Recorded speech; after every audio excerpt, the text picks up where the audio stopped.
you start at the other end. I'll do this end down here, okay?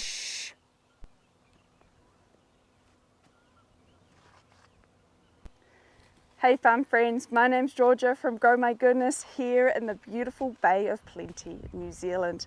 Today we are joining in the celebrations of No Dig Day with Charles Dowding. The cost of food is going through the roof, and it's a great time for everybody to start trying to grow their own vegetables. We use no-dig gardening methods here on the small-scale market garden, and today we're going to be building brand new beds from scratch and talk about no-dig gardening. Let's go!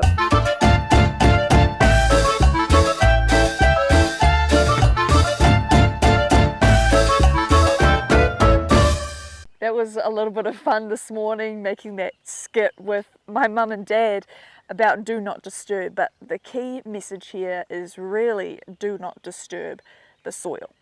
We've been on the property for 2 years now, and over that time we have built 38 garden beds, 14 up the top here and 24 a bit further down.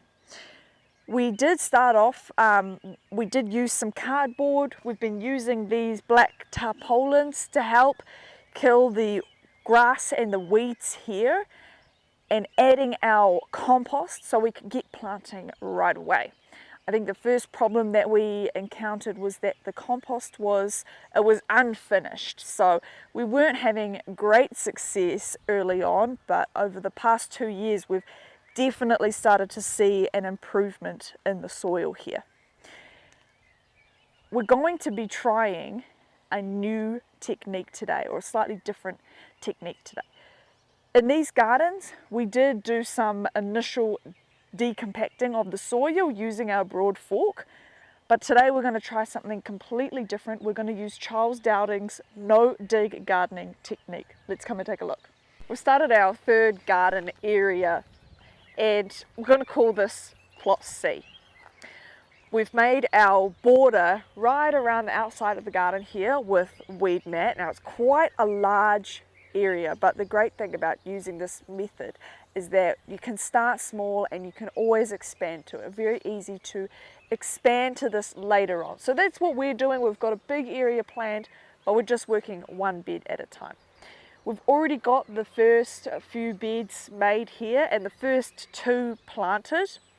We've planted into weed mat because we do have some really persistent weeds. So to give these flowers here the best chance, we're going to reduce that weed pressure completely.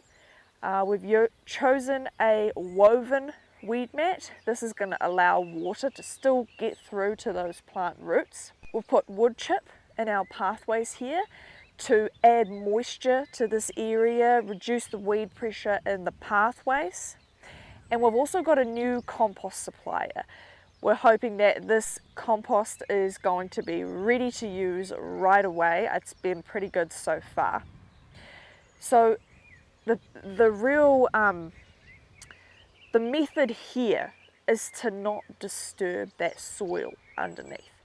So this no-dig gardening method is about layering on top of the soil, starting with a layer of cardboard. This is going to block out the light to the lawn and the weeds and stop them from growing through. On top of that layer of cardboard, we're going to add a nice thick layer of compost. We're going to be adding our weed mat again here to put ready to put our flowers into this, just to really reduce that pressure from those persistent weeds. So why is this no-dig gardening method so important? Well, I think we first have to understand that soil is really a living thing. There's an entire ecosystem of living things under our feet. Worms, insects, bacteria, fungi, algae, and many more microorganisms who are actually responsible for decomposing and breaking down organic material, which actually in turn feeds the plants. And the roots of the plants provide structure and framework to support all of that life. So when we think about digging into that and turning it over, we're actually disturbing that entire ecosystem.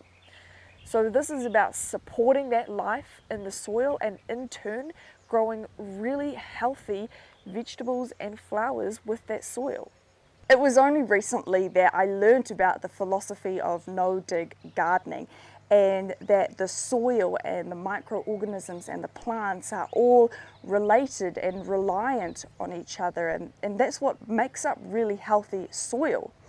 And I find myself thinking now, why would food and flowers be grown in any other way? Which is why I think that this No Dig Day is such a fantastic celebration. So a big thank you to Charles Dowding for the initiative in creating this day for us all. If you know somebody who loves gardening, growing their own vegetables or flowers, maybe they're looking at starting their own garden or transforming their weedy lawn into a space to grow beautiful, healthy vegetables and flowers, then please share this video with them and let them know about No Dig Day this November 3rd. Well, just in one day's hard work and very minimal tools and resources, we've managed to create a brand new bed and plant out 2 beds of zinnias. That's about 330 plants. So that is going to be all for this video today, guys. Thank you so much for watching, and don't forget to subscribe to my channel. I'll see you in the next one. Bye.